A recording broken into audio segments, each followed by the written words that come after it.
그래가지고 자기 몸이 성해졌으니까 이제 자리를 들고 예수님 말씀하신 대로 돌아다닙니다.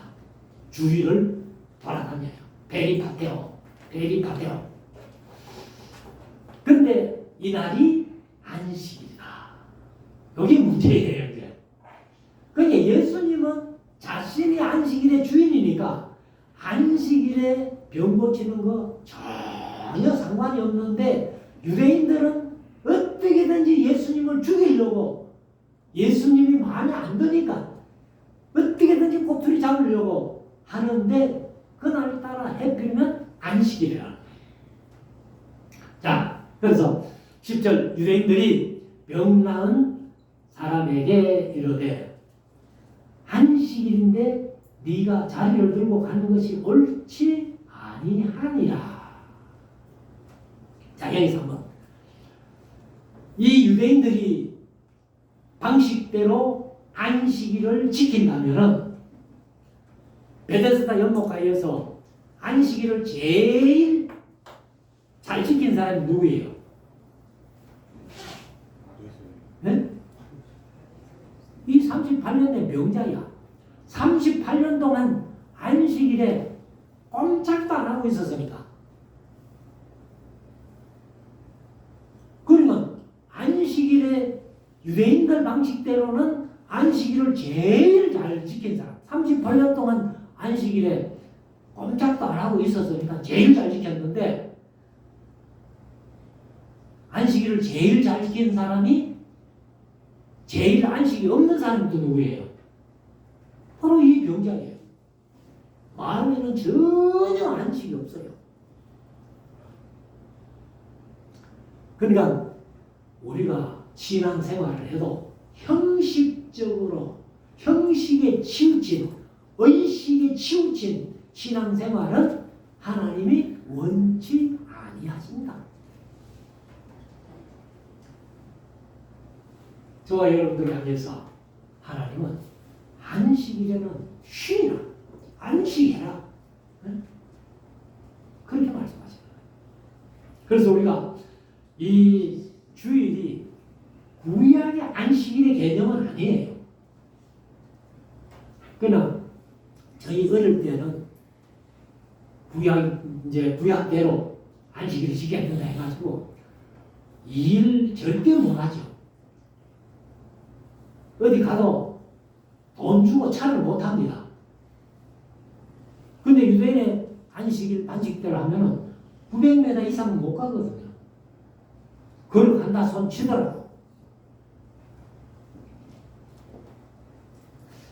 그래서 이 38년 된 병자가 예수님께서 이 자리를 들고 걸어가라, 한번 돌아다녀 봐라 하고 말씀하시니까 이 병이 다 나가지고 자리를 들고 돌아다니는데 유대인들이 보고 야, 오늘 네 안식일인데 그 자리 들고 돌아다니면 그거 옳지 않다 하고 그렇게 얘기를 했다는 거예요.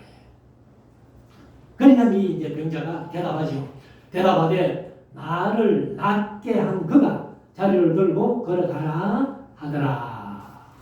그러면 나를 낫게 한 그가 자리를 들고 걸어가라 해서 내가 자리를 들고 지금 걸어가면서 돌아다녀 보는데 왜 무슨 상관이 있느냐? 라고 이제 그렇게 대답을 했다는 겁니다. 그러니까 12절 저희가 묻되 이제 유대인들이 그 병자에게 물었죠. 너더러 자리를 들고 걸어가라 한 사람이 누구냐 하되 그러면 너보고 자리를 들고 걸어가라 했던 그 사람이 누구? 하고 물어보니까 13절 고침을 받은 사람이 그가 누구인지 알지 못하니 이는 그 이유는 그가 사람이 많음으로 예수께서 거기 사람이 많음으로 예수께서 이미 피하셨습니다. 그게 이제 스데반 모래는 밖으로 피하셨다. 그냥 베데스다 연못 주위에 팽각 5이 있는 그 어디에 피한 게 아니고 아예 그 연못을 완전히 떠나서 밖으로 피하셨다. 이렇게 되어 있어요. 그러니까 이 병 고친 사람은 네 자리를 들고 걸어가라 하니까 자기가 몸이 나았기 때문에 걸어갔는데 그렇게 얘기한 사람이 누군지를 모르는 거예요. 예수님이 이미 피하셨기 때문에 뭐 얼굴도 기억도 안 나고 그래서 이제 14절 그 후에 예수께서 성전에서 그 사람을 만나 그러니까 다시 예루살렘 들어가셔가지고 성전에서 38년 된 병자를 낫게 나음 받은 그 사람을 예수님이 만났어요. 만나가지고는 이러시되 보라 네가 나았으니 더 심한 것이 생기지 않게 다시는 죄를 범치 말라 하시니. 그러면 여기 이 38년 된 병자는 아마도 태어나서 바로 병든 게 아니고 이 병자는 죄 때문에 병이 왔다는 거예요. 그냥 우리가 모든 병이 다 죄악 때문에 오는 건 아니에요. 오늘 제가 낮에 광고를 드렸습니다만 이 환절기에 감기가 극성을 부리고 있거든요. 그러나 감기 걸렸다고 네 죄짓지? 그건 잘못된 거라는 거예요. 근데 이제 이 38년 된 병자에게 예수님께서 이렇게 말씀하신 이유가 이 병자는 어떻게든지 죄악 때문에 온 거예요. 죄악 때문에 왔던 병이기 때문에 네가 다시는 죄를 범치 말라. 죄를 범하게 되면 더 심하게 또 앓게 될 것이다. 이렇게 말씀을 하십니다. 15절 그 사람이 유대인들에게 가서 자기를 고친 이는 예수라 하니라. 이 사람이 예수님께 너무 감사해서 유대인들에게 가가지고 내 병을 고친 사람이 예수님입니다. 이렇게 했는지 아니면은 유다인들에게 잘 빌려고 또 예수님을 고발했는지 그건 모르겠어요. 그래서 아마 저는 이 병자가 전장투를 합니다.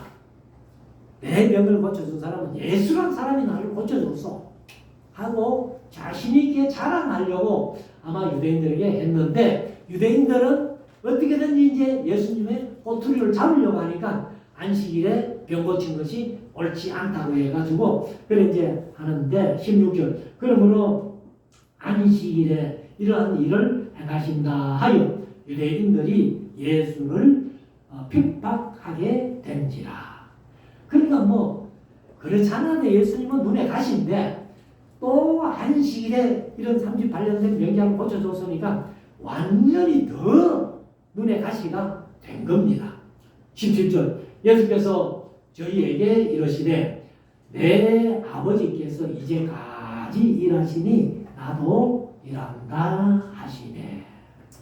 그러면 아버지의 일이 왜 38년 된 병자를 고쳐주신 뒤에 아버지께서 일하시니 나도 일한다 이렇게 말씀하십니다. 하나님께서 창세기 2장 1절에 보면은 천지 만물이 다 이루니라. 창조 사역은 완전히 다 끝났어요. 그래서 하나님이 성경 속에서 이루신 것이 세 번이라고 그랬죠. 첫째는 천지 만물을 창조하신 것이 다 이루어졌고 그 다음에 요한복음 19장 30절에는 십자가 위에서 예수님이 다 이루셨다.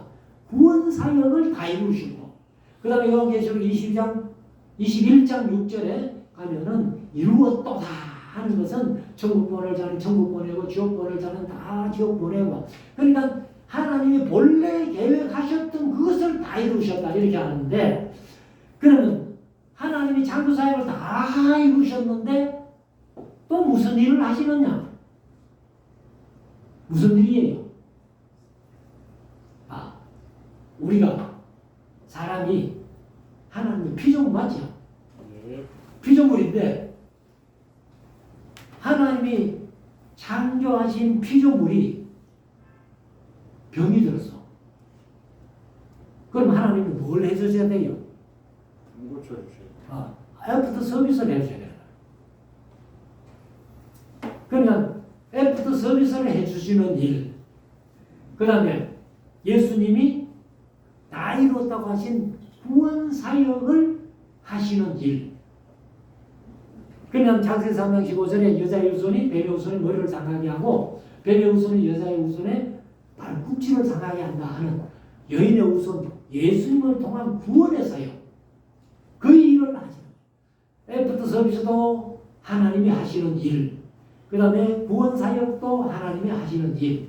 그러니까 예수님이 아버지께서 일하시니 나도 일한다. 나도 애프터 서비스를 해줄 책임이 있는 사람. 그리고 구원받을 자를 구원시키는 일을 내가 하는 거야. 이렇게 말씀을 하십니다. 18절 유대인들이 이를 인하여 더욱 예수를 죽이고자 하니 이는 안식일을 범할 뿐 아니라 하나님을 자기 친아버지라 하여 자기를 하나님과 동등으로 삼으신 일러라. 이게 이제 참남죄예요. 지가 인간이면서 사람이면서 어떻게 하나님의 아들이냐 말이에요. 그럼 하나님 아버지께서 일하시면 나도 일한다. 그러면 네가 하나님의 아들이냐? 그 말이거든. 그래서 예수님의 말투 때문에 이제 유대인들이 더 예수님을 미워하시는데 하는데 그러므로 19절 예수께서 저희에게 이러시되 내가 진실로 진실로 너희에게 이르노니 우리말에 진실로는 그냥 헬라 원어로 말하면 아멘 아멘입니다. 아멘 아멘. 그래서 진실로 진실로 너희에게 이르노니 진실로 그러하도다 그런 뜻이에요. 그래서 아들이 아버지의 하시는 일을 보지 않고는 아무것도 스스로 할 수 없나니 아버지께서 행하시는 그것을 아들도 그와 같이 행하느니라. 그는 하나님 아버지가 행하는 것을 아들이 보지 않고는 절대로 행할 수 없는데 내가 하나님의 아들이기 때문에 아버지께서 행하신 그 일을 나도 행한다 라고 이렇게 말씀을 한 겁니다. 20절 아버지께서 아들을 사랑하사 자기의 행하시는 것을 다 아들에게 보이시고 그러면 뭐 같은 창조주 하나님이시니까 세상을 만들 때에도 하나님과 함께 창조에 동참하신 분이니까 창조주시니까 그냥 하나님께서 하시는 일을 다 봤기 때문에 아들 되신 예수님이 이 일을 하시는 거예요. 그래서 아들에게 보이시고 그보다 더 큰 일을 보이사 너희로 기히 여기게 하시리라. 그냥 구약에서는 사실 하나님의 어떤 선지자를 통한 역사가 뭐 소경이 눈 뜨고 벙어리가 말하고 이런 역사는 없었어요. 죽은 자를 살리는 역사는 있었지만은 그래서 제가 앞에 말씀드린 대로 세례 요한이 자기 제자들을 예수님께 보내면서 예수님 하시는 사역을 보고 그리고 오실 거기가 당신입니까? 우리가 다른 일을 기다릴까요? 하고 세례 요한이 제자를 보냈을 때에 예수님께서 내가 그리스도 맞다 한마디 하시면 되는데 그렇게 말씀하시지 않으시고 뭐라고 말씀하셨어요? 너희가 보고 들은 말을 요한에게 가서 얘기해라. 그래서 소경이 눈뜨고 벙어리가 말하고 안전뱅이가 걷고 문둥병이 나오면서 죽은 자가 살아나고 가난한 자에게 복음이 전파된다 하라. 그걸 너희가 요한에게 얘기해라 해가지고 요한의 제자들이 요한에게 가서 그 얘기를 또 하니까 요한은 두 말도 안 합니다. 왜요? 그거라면 메시아다. 그걸 요한이 알았기 때문에. 그래서 예수님께서 이제 구약보다는 하나님이 직접 일하실 때 구약보다는 예수님이 하실 일이 훨씬 더 많은 일을 하셨기 때문에 유대인들이 또 사람들이 예수님이 하신 일을 기히 여길 것이다. 21절 아버지께서 죽은 자들을 일으켜 살리신 같이 아들도 자기의 원하는 자들을 살리느니라. 이거는 뭐 육신이 죽었다 살아나는 것도 얘기를 할 수 있겠지만은 그것보다도 창세기 3장에서 아담과 하와가 범죄함으로 너희가 먹는 날에는 정령 죽으리라. 그래서 인간은 다 죽은 사람들이에요. 그래서 전적 타락, 전적 부패. 우리 갈림주의 5대 갈림 가운데 첫째법. 첫 번째가 전적 타락, 전적 부패. 그래서 우리가 다 죽은 자들인데 예수님이 말씀을 전하시면서 그 죽은 자들을 그 죽음에서 구원시키는 일, 천국 보내는 일, 그런 일을 이제 하신다는 겁니다. 그래서 22절 아버지께서 아무도 심판하지 아니하시고 심판을 다 아들에게 맡기셨으니. 제가 3장 할 때 말씀드렸죠. 자, 요한복음 5장 22절 이 말씀이 딱 나오면은 생각나야 될 구절 두 개를 말씀드렸는데, 하나는 요한복음 3장 17절 아버지께서 아들을 보내신 것은 세상을 심판하기 위해서 보내신 게 아니라 구원하러 보냈다 하는 말씀. 그 다음에 한 구절은 요한복음 12장 47절 예수님께서 직접 말씀하실 때에 내가 세상에 온 것은 세상을 심판하러 온 것이 아니라 세상을 구원하러 왔다. 그래서 요한복음 5장 22절 하면은 요한복음 3장 17절과 요한복음 12장 47절이 동시에 머릿속에 떠올라야 된다. 그러니까 지난번에 한번 말씀드렸는데 또 기억이 안 나죠. 그러나 몇 번만 들으면 또 기억납니다. 이제 제가 앞으로도 또 말씀드릴게요. 12장 47절 하면 또 이 말씀 또 해야 되니까. 자, 그래서 23절에 가면은 모든 일은 이는 모든 사람으로 아버지를 공경하는 것 같이 아들을 공경하게 하려 하십니다. 예수 그리스도를 통한 구원 사역을 이루시면서 사람들이 하나님을 공경하는 것처럼 예수님을 공경하게 하기 위해서다. 이렇게 말씀을 하십니다. 그래서 아들을 공경치 아니하는 자는 그를 보내신 아버지를 공경치 아니하느니라. 예수님 공경 안 한다면 하나님 아버지를 공경한다는 건 그 거짓말이야. 24절 내가 진실로 진실로 너희에게 이르노니 내 말을 듣고 또 나 보내신 이를 믿는 자는 영생을 얻었고 심판에 이르지 아니하나니 사망에서 생명으로 옮겼느니라. 그래서 우리가 예수님이 말씀하신 대로 나 보내신을 내 말을 듣고 또 나 보내신을 믿는 자는 영생을 이미 얻었다는 거예요. 하나님을 믿고 예수님을 믿는 자는 이미 구원받았다. 영생을 얻었다. 그리고 심판은 있다 없다? 심판은 없다. 그래서 아주 중요한 말씀이죠. 그리고 25절 진실로 진실로 너희에게 이르노니 죽은 자들이 하나님의 아들의 음성을 들을 때가 오나니 곧 이때라. 자는 듣는 자는 살아나리라. 그거는 이제 부활 때 예수님이 재림하실 때 예수님의 음성을 듣는 자는 첫째 부활에 참여하고 요한계시록에 있는 말씀대로 첫째 부활에 참여한 자는 복이 있다. 이렇게 말씀하십니다. 그래서 예수님의 말씀, 하나님의 말씀을 듣는 자는 다 살아난다. 지금 우리가 부활의 경험이 없지만은 우리가 예수님의 말씀 듣고 하나님의 말씀 듣고 죽는다 할지라도 다시 부활한다. 다시 살아난다. 살아나는 것이 살아나면은 믿는 자나 안 믿는 자나 다 영생합니다. 제가 지난 시간에 말씀드린 대로 믿는 사람은 천국에서 영생하고 믿지 않는 사람은 지옥에서 영생하는 거예요. 그러니까 영생은 영생이야.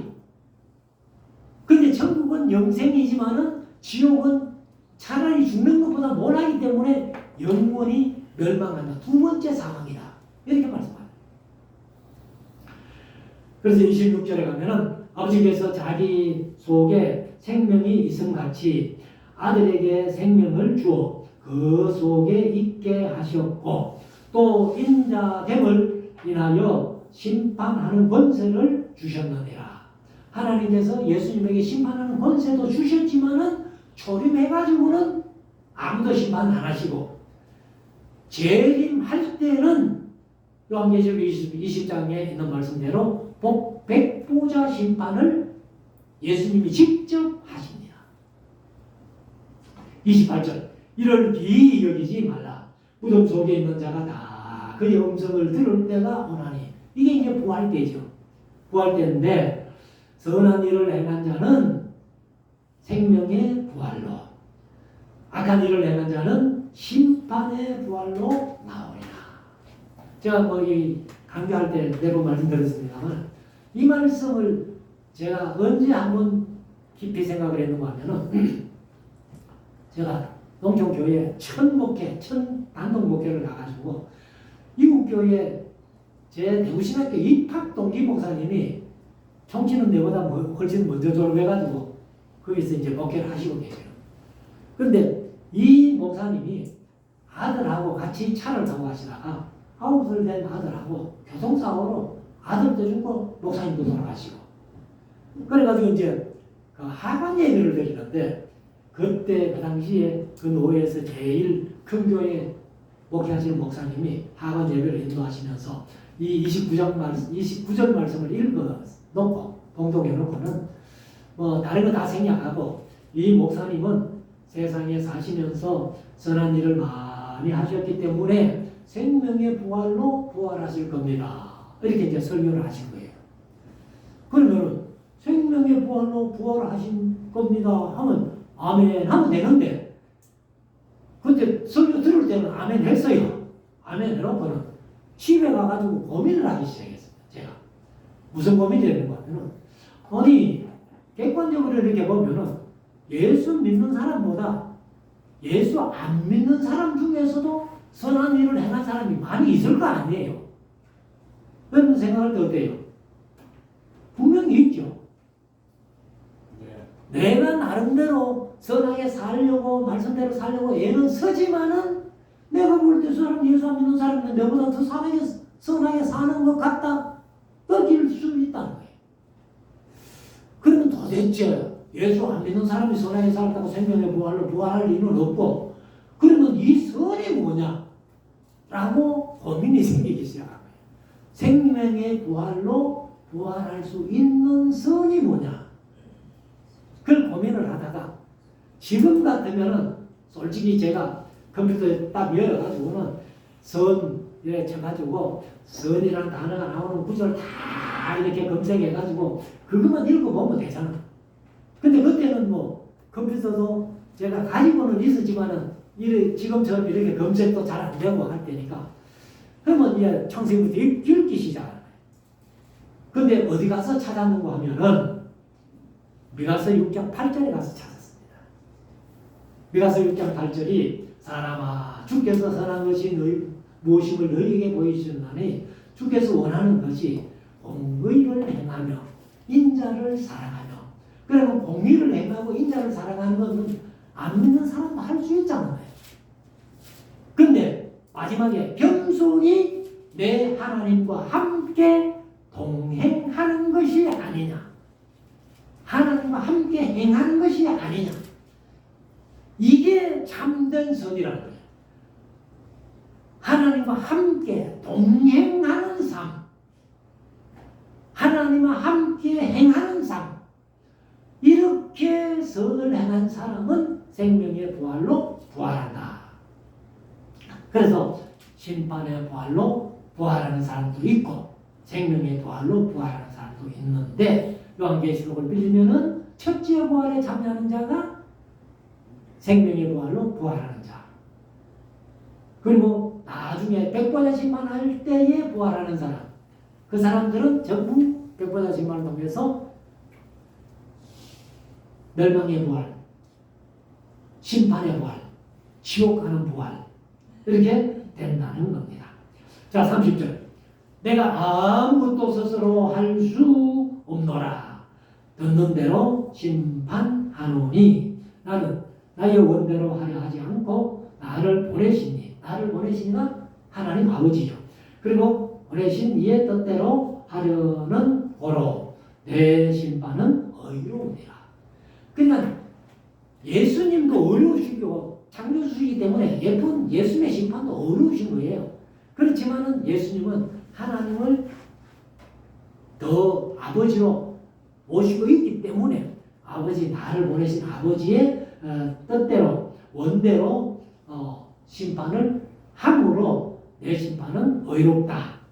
31절 내가 만일 나를 위하여 증거하면 내 증거는 참되지 아니하되 만약에 내가 나를 위해서 증거한다면 너희들이 믿을 수도 없겠지.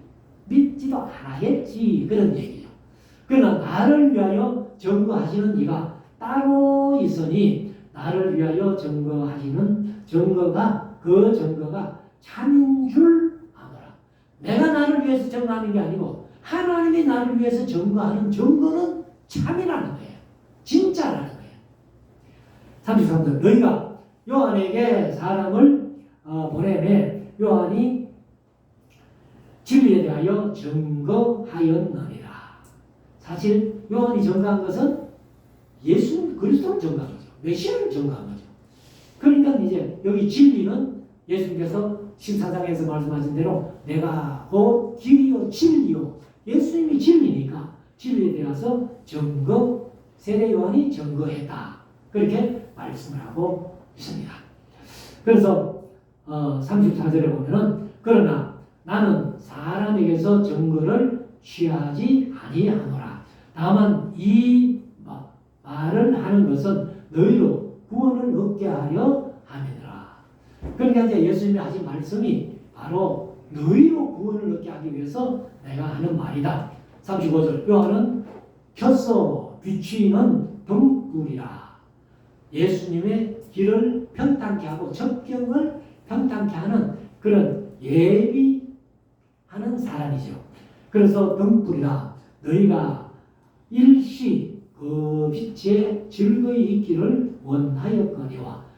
그러니까 세례 요한이 이렇게 세상에 와서 회개하라 하면서 할 때에 사람들이 몰려가가지고 세례받고 회개했잖아요. 그게 이제 일시의 즐거움이었다는 거예요. 그러나 내게는 36절 요한의 증거보다 더 큰 증거가 있으니 아버지께서 내게 주사 이루게 하시는 역사하니까 뭔가 큰 어떤 그걸 얘기하는 것 같은데 아니고 그냥 원어로 보면은 에르곤.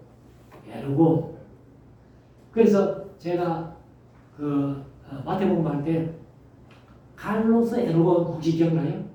칼로스 에르곤 너희 착한 행실을 보고 그냥 일이에요. 에르곤이 일, 행위, 행동.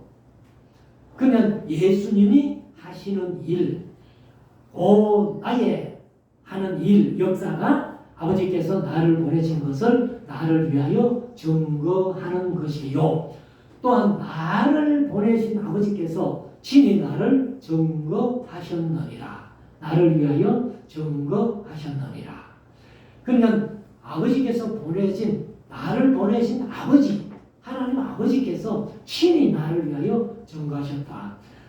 너희는 아무 때에도 음성을 듣지 못하였고 그 형용이 이제 형상이에요. 이제 얼굴용자를 써서 형용이라고 하는데 형상, 얼굴을 보지 못하였으며 38절 그 말씀이 너희 속에 거하지 아니하니 이는 그의 보내신 자를 믿지 아니함이라. 그의 보내신 자가 예수님이신데 예수님을 도무지 안 믿으니까 하나님의 말씀이 너희 속에 없기 때문에 하나님이 보내신 예수님을 너희들이 믿지 아니한다. 이렇게 말씀을 합니다. 39절 너희가 성경에서 영생을 얻는 줄 생각하고 성경을 상고하거니와 이 성경이 내게 대하여 증거하는 것이로다. 너희가 영생을 얻는 줄 생각하고 성경을 상고하거니와 한다는 건데, 그 이제 생각하고 성경을 상고하거니와, 그 상고한다는 말은 그 이제 찾아본다는 거예요. 발견하다, 혹은 자세히 살피다, 수색하다 뭐 이런 뜻인데, 여러분들 성경을 왜 봅니까? 바로 하나님께서 말씀하신 것을 우리가 듣기 위해서 그래 보는 거예요. 한번 찾아보고 발견하기 위해서 이렇게 보는 건데, 40절 그러나 너희가 영생을 얻기 위하여 내게 오기를 원하지 아니하는도다. 성경을 영생을 얻기 위해서 내가 성경을 보고 상고하고 자세히 살피는데, 사실은 너희가 영생을 얻기 위하여 내게는 오지 않았다. 하나님이 보내신 예수님을 찾아보지 않았다는 거예요. 그러니까 너희는 영생 얻을 자격이 없어. 41절 나는 사람에게 영광을 취하지 아니하노라. 42절 다만 하나님을 사랑하는 것이 내 속에 너희 속에 없음을 아는 거라. 이게 이제 중요한 말씀인데요. 이 유대인들이나 바리새인들이나 대제사장들, 세기관들, 장로들 종교적인 열심은 대단한 거예요. 그런데 그 마음 속에 하나님을 사랑하는 사랑은 없다는 거예요. 그냥 우리가 종교적인 열심으로 막 월요일부터 토요일까지 교회 와서 살고 주일날 또 예배 드리고 오전 예배 드리고 오후 예배 드리고 또 금요일날 뭐 절에하고 뭐 온갖 종교적인 행위를 다 해도 우리 속에 하나님을 사랑하는 마음이 없으면은 그 종교적인 행위는 아무것도 아니다. 그래서 우리 교회는 일주일 내내 교회 오는 게 없잖아요.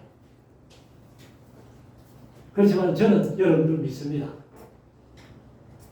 교회 와서 일주일 내내 교회 한 번 안 오지만은 주일날만이라도 와서 예배하고 돌아가서는 열심히 하나님을 사랑하는 마음으로 세상을 살아가는 줄로 믿습니다. 이것이 참 믿음이에요. 자, 43절 나는 내 아버지의 이름으로 왔으되 너희가 영접지 아니하나 만일 다른 사람이 자기 이름으로 오면 영접하리라. 그는 예수님은 옳게 영접 안 하고 이만희가 예수라고 하니까 그리로 가는 사람들이 얼마나 많아요. 지금 한국에 이단에 이끌려가지고 가서 신앙생활 한다고는 하지만은 구원 못 받을 사람이 얼마나 많아요. 자, 마지막 44절 아니 47절까지 있죠. 44절 너희가 서로 영광을 취하고 유일하신 하나님께로부터 오는 영광은 구하지 아니하니 어찌 나를 믿을 수 있느냐. 스스로 영광은 취할 줄 아는데 하나님께로부터 오는 영광은 구하지 않는다는 거예요. 45절 내가 너희를 아버지께 고하소할까 생각하지 마라. 너희를 고소하는 이가 있으니 곧 너희의 바라는 자 모세니라. 그러니까 유대인들이 모세라 하면 끄뻑 죽는데 나는 너희를 고소 안 한다. 너희를 고소하는 이가 바로 모세가 고소할 거야. 46절 모세를 믿었다면 나를 믿었으려니 또 나를 믿었으리니 이렇게. 그러나 모세가 메시아에 대해서 예수님에 대해서 많이 말씀을 증거했는데도 그 모세는 예수님을 믿지 않고 그렇게 모세를 만약에 진짜 믿었다면은 모세가 말씀하신 메시아 그리스도를 나를 믿었으리니 이는 그가 내게 대하여 기록하였습니다. 그러니까 모세, 오경, 창세기, 출애굽기, 레위기, 민수기, 신명기도 다 근본적으로는 예수 그리스도를 증거하기 위해서 기록했다 이 말이에요. 마지막 47절 그러나 그의 글을 또 믿지 아니하거든 모세의 글도 믿지 아니하거든 어찌 내 말을 믿겠느냐 하시니라. 그래서 다시 말씀드리지만은 종교적인 열심이 아무리 있어도 하나님을 사랑하는 마음이 그 속에 있다면은 그 신앙은 아무것도 아니다. 그래서 저와 여러분들이 이 세상 살아가면서도 종교적인 의식도 중요합니다. 의식이 중요치 않다는 게 아니에요. 그런데 너무 의식에 빠지면은 근본 하나님을 사랑하는 사랑이 결여된다는 거예요. 그래서 하나님을 사랑하는 사랑이 없이 종교적인 의식이 아무리 잘한다 할지라도 그거는 아무것도 아니라는 것을 마음속에 새기고 우리가 하나님을 사랑하는 마음을 크게 가져 하나님 앞에 더 가까이 나가는 우리 모두가 될 수 있기를 주의 이름으로 축원합니다. 기도드리겠습니다. 주님 감사합니다.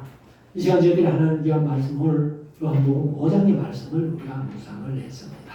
그래서 연목하에 38년 된 병자가 유대인들이 말하는 안식일은 잘 지켰지만은 마음에는 전혀 안식이 없는 그런 삶이었음을 우리가 봅니다. 우리도 이 세상 살아가는 삶 속에서 종교적인 의식만 갖고 있다면은 하나님을 사랑하는 마음이 없다면 아무것도 아닌 걸 우리가 다시 한번 묵상해 사오니 우리 마음 속에 하나님을 사랑하는 마음, 하나님을 경외하는 마음, 하나님을 믿는 마음, 하나님을 두려워하는 마음까지 다 주셔서 하나님을 바로 알고 바로 숨기는, 바로 사랑하고 바로 믿는 모두가 되게 하여 주시옵소서. 예수님 거룩하신 이름으로 기도드리옵나이다. 아멘. 247장 1절만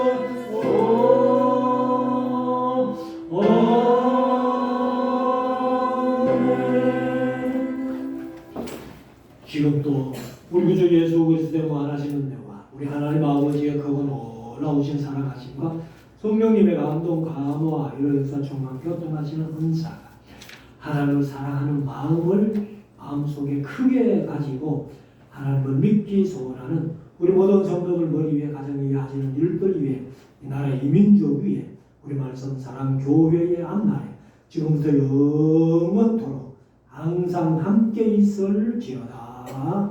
아멘.